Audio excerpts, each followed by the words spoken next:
Halo Sobat Alternativa, balik lagi di video kali ini kita akan bahas terkait dengan tanda pisah.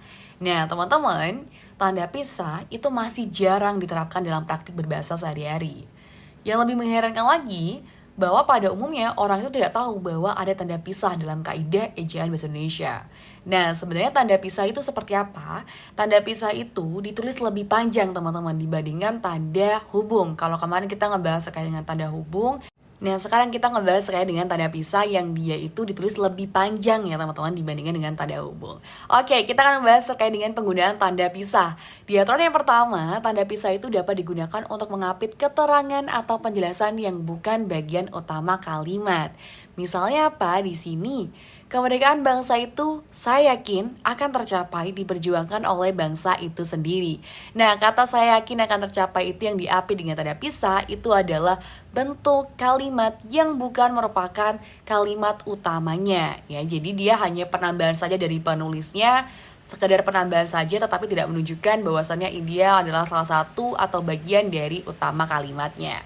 Oke, next, di aturan yang kedua, tanda pisah itu digunakan untuk mengapit keterangan atau penjelasan yang merupakan bagian utama kalimat dan dapat saling menggantikan dengan bagian dijelaskan. Misalnya, gerakan pengutamaan bahasa Indonesia, amanat Sumpah Pemuda harus terus digelorakan. Nah, jadi teman-teman di bagian kata amanat Sumpah Pemuda itu saling menggantikan nih dengan kata sebelumnya, yakni gerakan pengutamaan bahasa Indonesia. Jadi bisa nih saling menggantikan atau si penulis ini ingin menjelaskan lebih rinci sebenarnya yang dimaksud oleh gerakan pengutamaan bahasa Indonesia itu apa, seperti itu.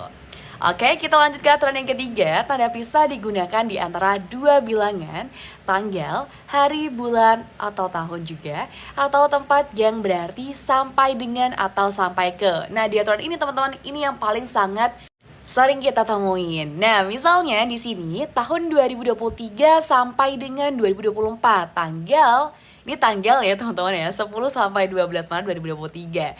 Nah, di sini semuanya menyatakan sampai dengan atau sampai ke. Seperti contohnya Solo sampai ke Yogyakarta, Selasa sampai dengan Sabtu. Oke, karena tadi udah belajar terkait dengan penggunaan tanda pisah, mari kita lanjut ke latihan soal. Nah, sebelumnya teman-teman bisa di-pause terlebih dahulu videonya lalu difikirkan mana opsi yang paling benar. Oke, kalau udah, mari kita coba bahas. Manakah kalimat yang menggunakan kaidah yang benar atau sesuai EYD? Di opsi A, acara tersebut dimulai dari tanggal 2 sampai dengan 8 Januari 2023 di Universitas Diponegoro. Nah, kesalahannya itu ada penggunaan tandanya teman-teman. Harusnya tandanya itu tanda pisah karena dia menyatakan sampai dengan, bukan menggunakan tanda hubung ya. Ingat ya, tanda pisah itu lebih panjang dibandingkan dengan tanda hubung. Oke, di opsi yang kedua, di Kalimantan terdapat suku Dayak. Mereka menggunakan bahasa Dayak untuk berkomunikasi sehari-hari. Nah, di sini ada pemenggalan ya teman-teman ya. Suatu kata yang dia tidak muat di satu baris, maka dia harusnya menggunakan tanda hubung, bukan tanda pisah. Seharusnya dia lebih pendek. Oke, kita lanjut di opsi yang C. Edra akan melakukan perjalanan dari Purwokerto sampai dengan Bekasi atau sampai ke Bekasi. Nah, ini sudah tepat ya teman-teman ya. Jadi dia menggunakan tanda pisah yang mana dia menyatakan sampai ke atau sampai dengan. Ini sudah benar banget. Nah, kita lanjut dulu di opsi selanjutnya. Harga tas tersebut adalah Rp120.000. Nah, seharusnya di sini teman-teman bukan menggunakan koma, tanda hubung, habis itu atau tanda pisah, habis itu titik, itu salah. Seharusnya dia menggunakan koma 00 untuk menyatakan bilangan bulat dalam rupiah. Yang E, kemasan tersebut sudah digunakan sejak 1900-an. Nah, di sini teman-teman penggunaannya juga bukan penggunaan tanda pisah ya. Seharusnya menggunakan tanda hubung karena di sini dia menyatakan suatu angka yang dia itu disandingkan dengan huruf, yang mana ketika disandingkan atau diserangkaikan dia harus menggunakan tanda hubung.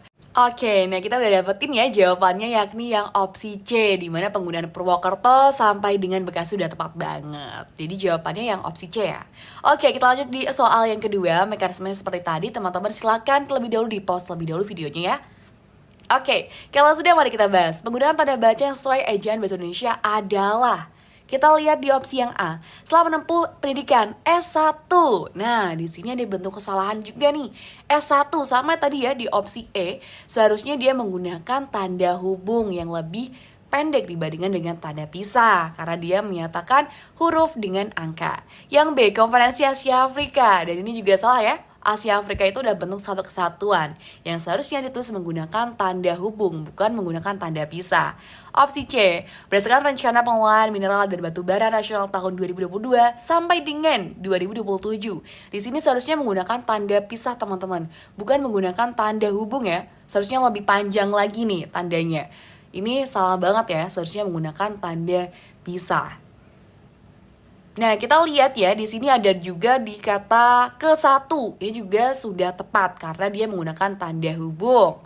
Nah, kita lihat di opsi D, anak-anak. Nah, ini ada kata ulang. Ketika kata ulang, teman-teman, dia itu seharusnya dirangkaikan dengan tanda hubung, bukan tanda pisah ya.